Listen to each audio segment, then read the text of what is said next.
Hi, I'm Dominique Gabreu. And I'm Alan Kennitzer. And you're listening to The Air Up There, a podcast about the wide world of aviation and aerospace.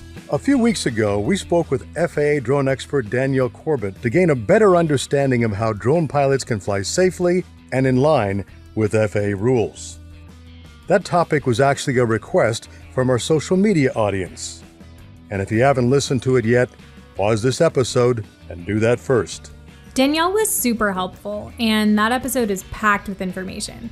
But drone piloting is a pretty big topic, and we needed more than one episode to talk about it. So to continue that conversation, this week we're talking about drone entrepreneurship.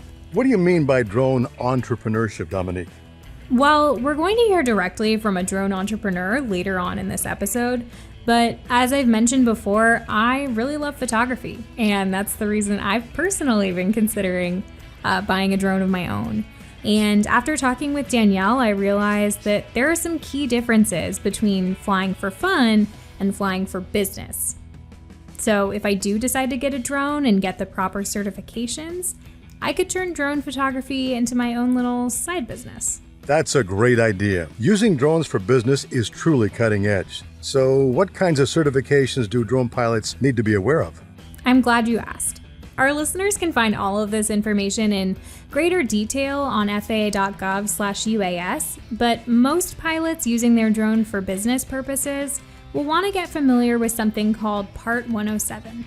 Basically, Part 107 is the FAA's rule for certificated drone pilots, including those flying for commercial or business purposes. There are a few requirements, including a knowledge test, drone registration, an age requirement, and a few other things to keep in mind. So if you're considering flying for business reasons, head to faa.gov/UAS first. And the business possibilities are vast. In addition to photography, drones can be used to conduct building inspections, to survey agriculture, and for a variety of other important functions. And Alan, that's the perfect segue to my conversation with Eno Umoh. He's the co-founder of the Global Air Drone Academy, an organization working hard to help young people realize the entrepreneurial benefits of drone piloting. Eno gives us insight into the endless possibilities in the drone world. He also helped us consider why it's so important that we're teaching future generations of drone pilots how to fly safely as they consider those opportunities. But before we hear that interview, we have a quick disclaimer to read. Reference in this podcast to any specific commercial products, process, service, manufacturer, company, or trademark does not constitute endorsement or recommendation by the U.S. government, DOT, or the FAA. As an agency of the U.S. government, the FAA cannot endorse or appear to endorse any specific product or service. Thanks, Alan, and sorry I always make you read the disclaimer. Thanks so much for being here with us, Eno. I am really excited to hear a little bit more about you and about the work that you do with the Global Air Drone Academy. So why don't we start off? Could you just, introduce yourself and introduce the Global Air Drone Academy to us? Sure. So my name is Eno Umoh, and I'm the co-founder of the Global Air Drone Academy. We started the academy back in 2016. But before then, we actually started our commercial arm, which is called Global Air Media. So we first got into the drone industry. Of course, like other entrepreneurs here, there's so many applications in so many different industries.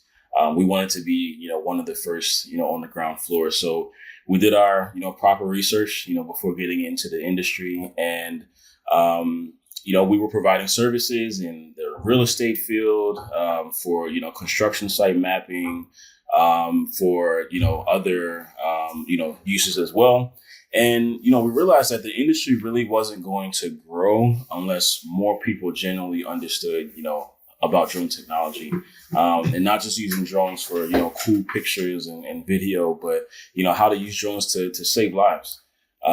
So once we, understood the power of education, when it comes to the industry, we really decided to, dive headfirst, into the industry. We started the academy to reach youth and adults to of course teach the youth about drone technology, but we relate it more to STEAM, education, the science, technology, engineering, the arts, and math.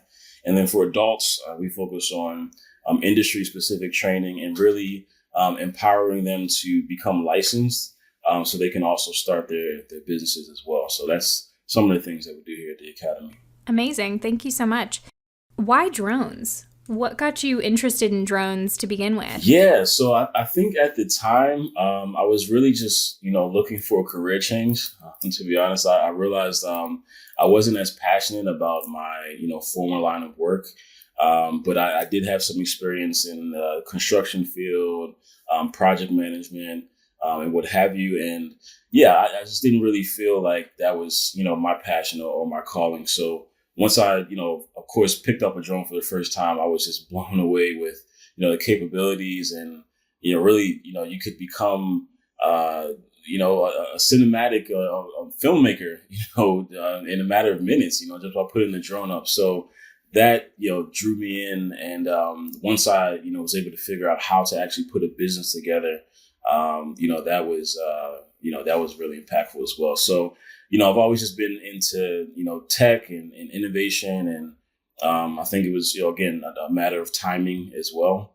But yeah, it just was, a matter of picking the drones at that point. That's really cool. And actually, up until, moments ago when you mentioned that that your company, will fly around construction sites, it didn't really occur to me. I'm very new to drones as a field, and it didn't really occur to me that there was a practical application for, project monitoring. Yeah. Construction sites. So one of the main things that we do is we create 2D and 3D models of, these large project areas. The issue is a lot of the project managers, they use Google Earth and Google Maps, which can be outdated. And they use, satellite imagery, which is very low resolution compared to what you can get with drones. So we, fly the drones, they perform, certain missions.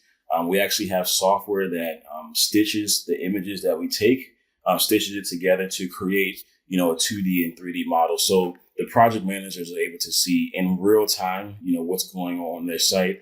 Stakeholders who, may not even be in the city or state can also see, right then and there what's going on the site. So tremendous for progress updates and real-time mapping. That's incredible. Yeah, of course. So I'd love to hear a little bit more about your work with young people. At the FAA, we know that, the aerospace industry really is growing at a rapid rate, especially with new branches of the industry like, drones. Why do you feel it's so important to teach young people about the world of drones? I would say, one of the real reasons we got into the industry is because, we realized that it's such new technology. To us, the adults who are, using this, the next generation really, are going to be the ones who take it to the next level and, see problems, in the world. And they're going to be the ones that put together, the solution to find it. Another big reason was, we saw that a lot of these youth were getting the same type of drones that professionals are using on a daily basis, but they weren't also being trained to the level that, the professionals need to be trained. So if it's for, Christmas or birthdays, we have Phantom 4s, that students and youth are getting. So, how do we make sure that they also are receiving the training that they need to know, how high you should fly, or, you just shouldn't be flying over people. So some of the basic rules and regulations. And then also, with the licensing, you only have to be 16, years old to get your full, FAA certification. So, knowing about the industry, knowing the benefits of it, that starts, at a young age. So we go as young as 8, normally in our classes. And again, we always say it's bigger than drones. Of course, it's drone focused, but we really just want them to learn, skills that they can use outside of drones altogether. We really ultimately want them to get a career in STEAM. That's essentially our goal. That's amazing. And so as part of your curriculum, are you teaching, how to build a drone? Do you get into like the engineering of it? Are you sort of touching on entrepreneur skills or entrepreneurial business skills? Yeah, all of the above. So we do coding and programming. We use the DJI Tello a lot for our workshops, and students are able to learn in Scratch, general block coding, Python, Java. So it really is a tremendous, classroom tool for them to, get those skills under. And then, of course, drone building is not enough to just, know how to fly the drone, but how they're put together. When the drone crashes, how to fix it. So you don't have to send it off to, out of the country to, whatever manufacturer. So, these are definitely the skills. And then we also, of course, do entrepreneurship training as well. So we have the students work on their own like business plans where they're actually able to, conceptualize a drone idea, come up with a problem statement, a solution, work as a team, to really put the plan together. And then we always have them, present, to their peers, to their group, about their project. And it's, just a really, really awesome time for the kids to come together, work as a team. And they're doing something really, really practical. I mean, you'd be surprised. I mean, how, many kids don't even understand how to put together a business, so going through an exercise like this really, helps bring it home and makes it real, for them. Yeah, I mean, I think that it's incredible the breadth of information that you're working with, with these young people. It's so important. What's it like working with such a diverse group of students from around the world? Because you're not just working with students who are based in the U.S., right? Currently, we've conducted workshops in 9 different countries around the world. A lot of our work has been done in partnership with the U.S. State Department, with the various embassies that we have in each of those countries. But yeah, it's honestly incredible to be able to work with students from different continents. Most of these students, I mean, they know about drones. They've at least seen a drone. They've seen someone flying a drone, so it's not like totally brand new to them. But what makes our program different is, as I mentioned, we have a commercial, side of the business as well. So we bring those real world experiences into the classroom, and the students just want to learn, more about how drones are being used in the real world. So, for instance, last year, once everything started to shut down for COVID. We ran a free program online every Wednesday. It was called the Virtual Drone Club. And we would have students calling in from, Nigeria, Kenya, of course, here in the U.S. I think I saw UK, was there quite a bit.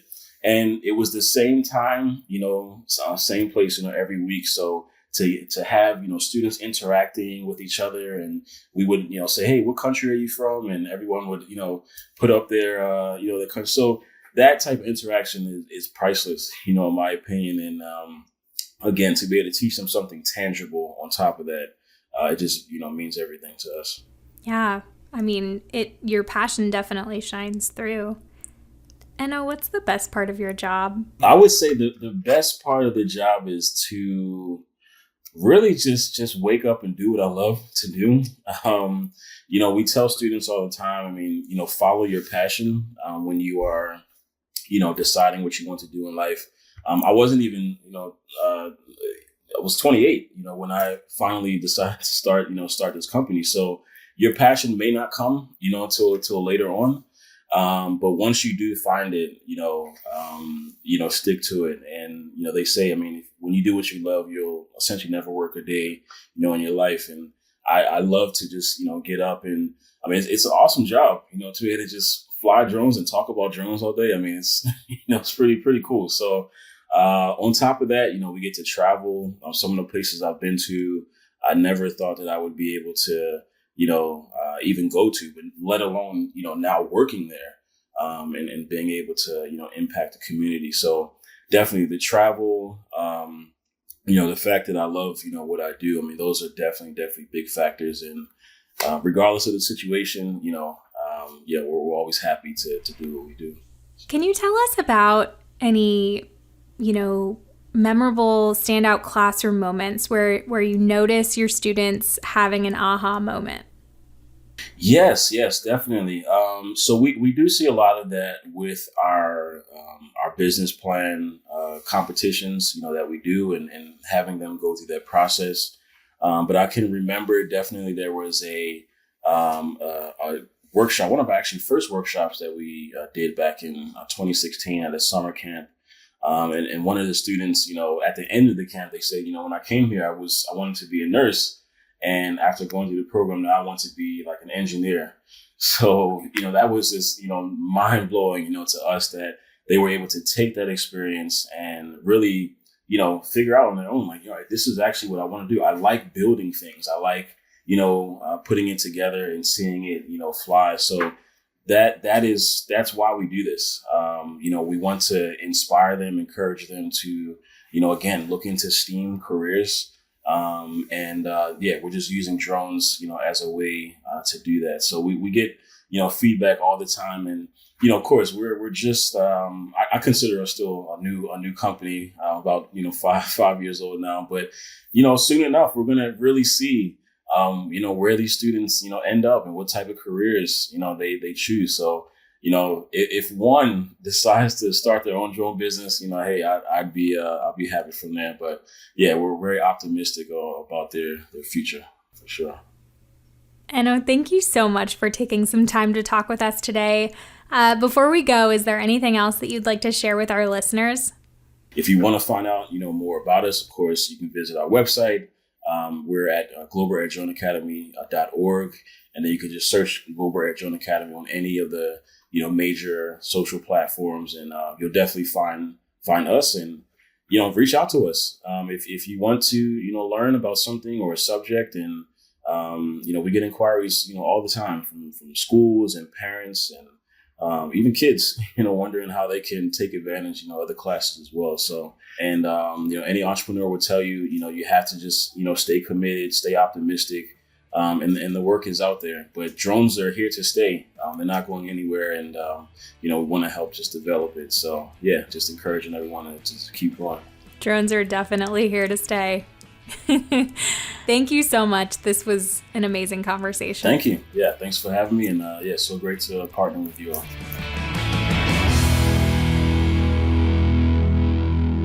Eno's words were incredibly inspiring, and it's clear that he's passionate about his work. If there are other educators out there interested in learning more about drones for education purposes, we have resources on our website. We'll link that information in this week's show notes. We hope that today's episode got your wheels turning. And that's our show. You can stay up to date on all things drone by following the FAA's drone Twitter and Facebook pages at FAA Drone Zone. The Air Up There is a podcast from the Federal Aviation Administration. If you liked this episode, be sure to subscribe and share it with someone else.